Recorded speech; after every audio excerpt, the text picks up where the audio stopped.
एक शब्द बोलते हैं। आपके चीफ मिनिस्टर तो 24 घंटा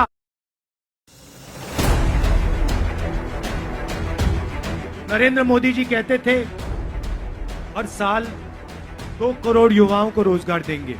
आज रोजगार के बारे में ना नरेंद्र मोदी ना आपके चीफ मिनिस्टर एक शब्द बोलते हैं। आपके चीफ मिनिस्टर तो 24 घंटा उनकी भूमि पोर्टल को देखते रहते हैं। हर रोज देखते हैं मेरे हाथ, चीफ मिनिस्टर के हाथ, तेलंगाना की कितनी जमीन गई। हर रात उनको रिपोर्ट मिलती है कितनी जमीन उन्होंने दलितों से छीनी, कितनी आदिवासियों से छीनी, कितनी गरीबों से छीनी।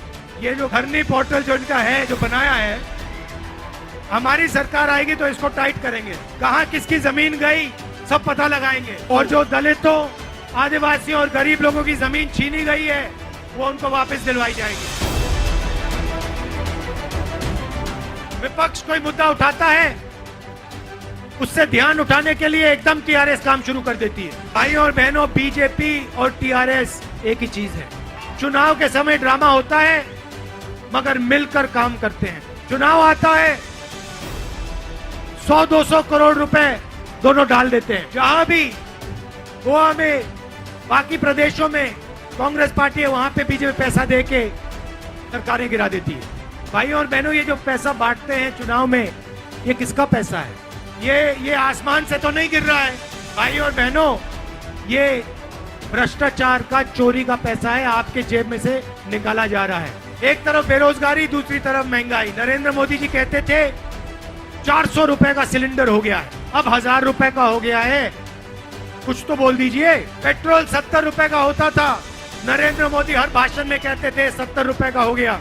100 रुपए से ज्यादा का हो गया। डीजल 56 रुपए का होता था, 100 रुपए का हो गया। नरेंद्र मोदी कुछ नहीं बोलते। भाइयों और बहनों, मैं लोकसभा में मेंबर ऑफ पार्लियामेंट हूं और मैं आपको बताना चाहता हूं, जो भी बिल बीजेपी पास करवाना चाहती है, टीआरएस उनका पूरा समर्थन देती है। जो भी बीजेपी चाहती है, चाहे वो किसानों का बिल हो, कुछ भी हो, बस इशारा देना पड़ता है, टीआरएस काम शुरू कर देती है।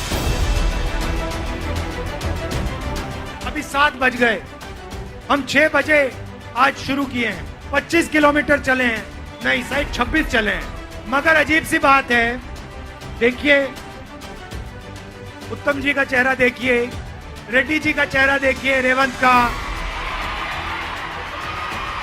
मेरा चेहरा देखिए। ये अजीब सी बात है कि इन चेहरों पे थकान नहीं दिख रही। क्यों? क्योंकि हम अपनी शक्ति से नहीं चल रहे, हम आपकी शक्ति का प्रयोग करके चल रहे हैं। आपके प्यार से, आपकी शक्ति से हम आगे बढ़ रहे हैं।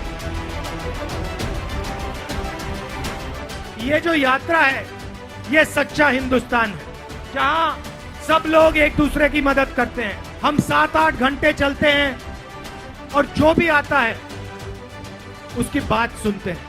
किसान, मजदूर, युवा, माताएं, बहनें, जो भी हमारे पास आता है हम उनकी बात सुनते हैं। शिकायत करते हैं तो भी सुनते हैं, और 7-8 घंटे सुनने के बाद हम 15 मिनट भाषण करते हैं। यही है हिंदुस्तान।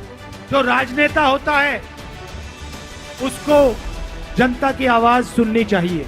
आज बीजेपी के लोग, आरएसएस के लोग, टीआरएस के लोग जनता की आवाज को दबा रहे हैं। बीजेपी और आरएसएस भाई को भाई से लड़ा रहे हैं, लोगों को डरा रहे हैं, हिंसा फैला रहे हैं। यह सच्चा हिंदुस्तान नहीं है भाइयों और बहनों। इसीलिए हिंसा के खिलाफ, नफरत के खिलाफ हमने ये भारत जोड़ो यात्रा शुरू की है। 3500 किलोमीटर चलेगी और इस यात्रा को कोई शक्ति नहीं रोक सकती। ये कश्मीर पहुंचेगी, चाहे आंधी आए, तूफान आए, बारिश हो, धूप हो, यात्रा पहुंचेगी, श्रीनगर पहुंचेगी, क्योंकि ये यात्रा हिंदुस्तान की आवाज है। और हिंदुस्तान की आवाज को कोई नहीं दबा सकता। कोई शक्ति नहीं है दुनिया में जो हिंदुस्तान की आवाज को दबा सकती है।